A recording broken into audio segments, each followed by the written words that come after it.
Dana means to be a giver, not a taker, not a beggar, but a giver.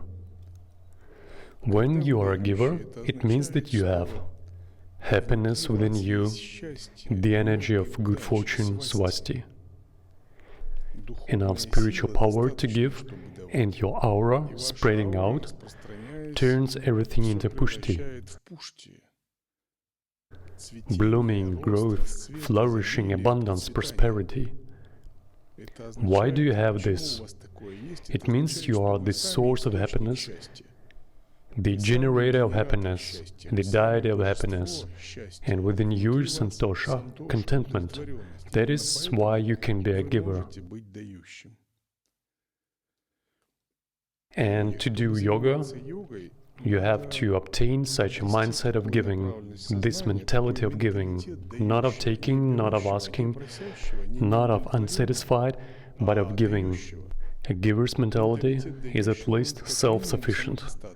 I have everything, I do not need anything. I'm getting everything from God, or already have received. Or I have got everything from sadhana, I have got everything from tapas. Nevertheless, it is the same because sadhana and tapas lead to God. So santosha is contentment. It is not, give me this, I need this, give me this, I need this.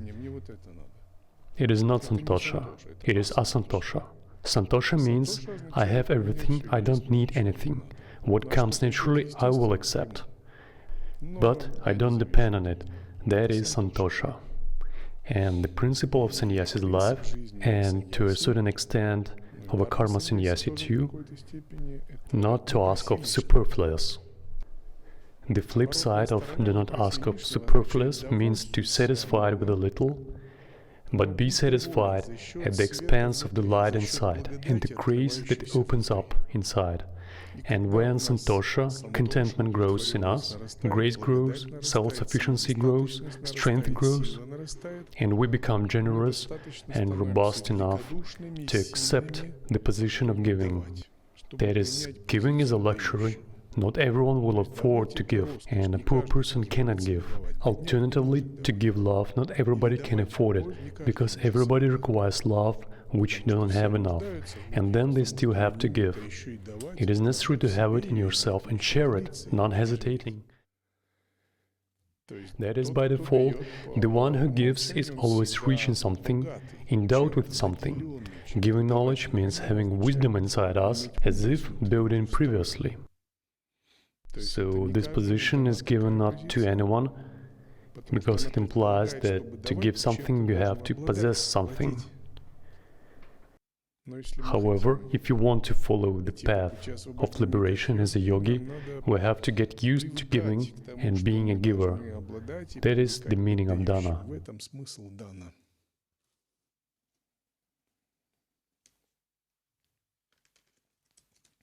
Dana is always a consequence of shanti. If you have shanti, dana comes easily.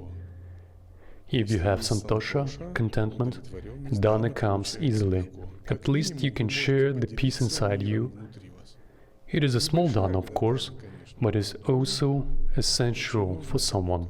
If you have santosha, contentment inside you, at least you can give it to someone else. To say, be calm, do not worry, be satisfied with what you have like me.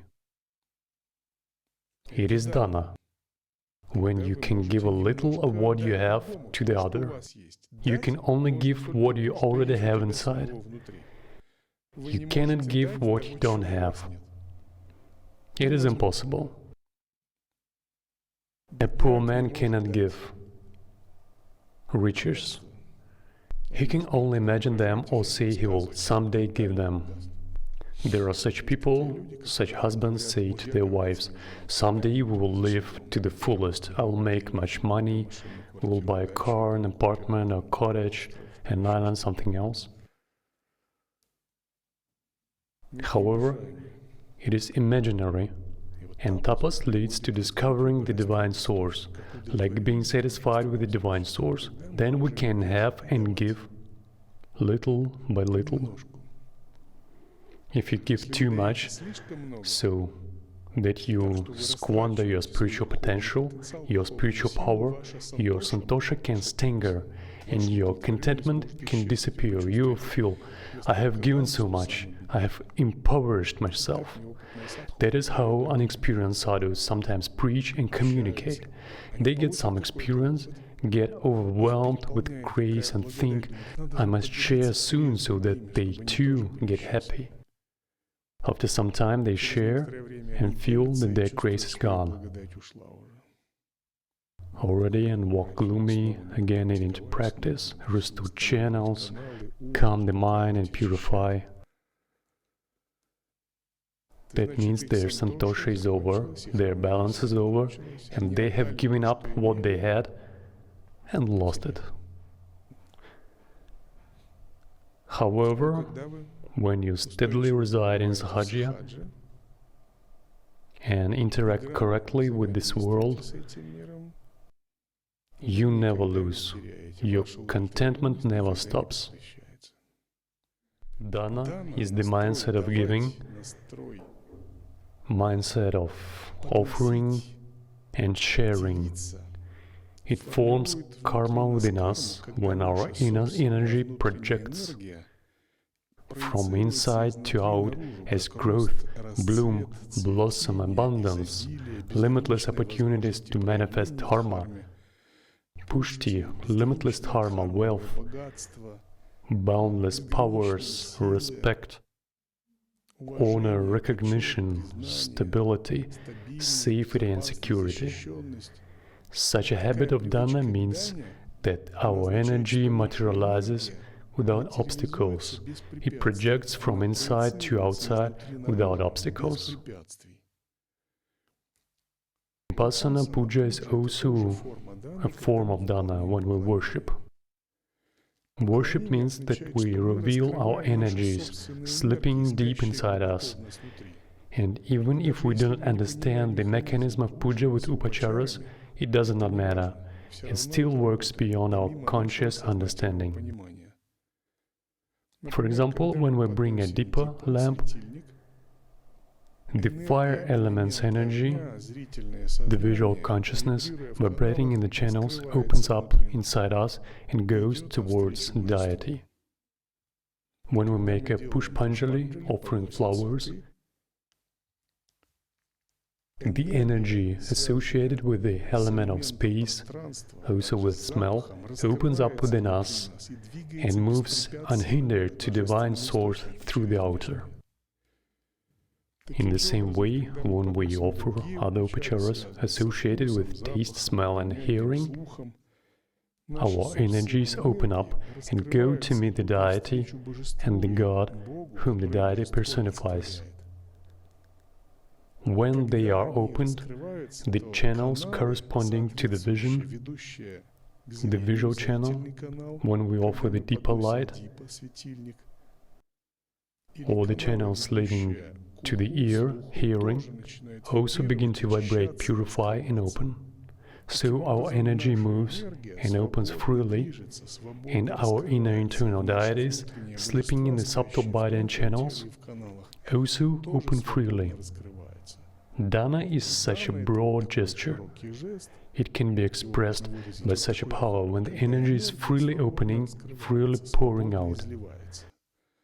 Conversely, when we say, I'm missing something, give me that, power is like, right? Something like this. Back to yourself. What does that mean?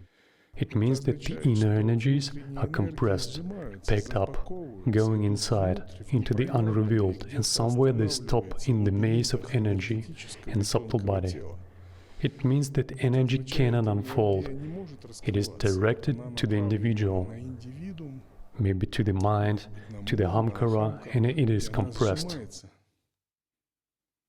These are states of compression, not expansion, not manifestation, insufficiency and dissatisfaction. So dana is a natural way to expand one's aura, open one's inner energy and awaken one's inner forces on the path of liberation. Moreover, since liberation is the revelation of the fullness, the power of energy, and the expansion of consciousness, it is a preparation for the path to liberation. A person with a shriveled mind, not a generous person, cannot liberate himself precisely because his energies are too stifled, blocked with all these unsatisfied tendencies. Some may say, I would like to practice dana, but I have nothing, I'm a poor, in need for sure, or I'm a sannyasi. However, dana is not a question of external. It is a question of internal tendencies of consciousness. Dana could be performed even with a flower, an imaginary flower. At least you can visualize and offer it. It is a question of the breadth of consciousness. Once, Saint Milarepa performed puja to the Nagas on the shore of Manasarovar lake.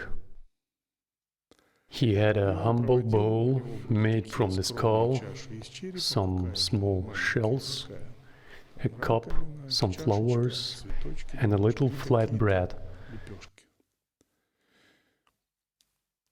And next to him, a kilometer away, too, in the same place, some famous tantric master was making his preparations. With abundance of offerings, many disciples gathered a big Mahayagya, an offering. However, one Siddha, as he was passing by, saw that the spirits and gods were flocking to the yajna, homa of this great master, with lots of offerings, and they quickly got something there, and all flew over to Milarepa, and were gathered there. Furthermore, when he saw that everything at Milarepa's was very modest, and that there were many deities and spirits around him, he was amazed. Then he asked Milarepa what the matter was. The master had so many offerings, and everyone was gathered around him. Milarepa answered that it is not about the material offerings, but the state of the mind. My mind is making offerings, and this mind is making very abundant offerings, doing such a great visualization that all the gods and spirits like it, and the master's offerings are poor. They are materially significant, but material offerings do not feed the gods and spirits. On a subtle level, they still come out not very rich. That's the point.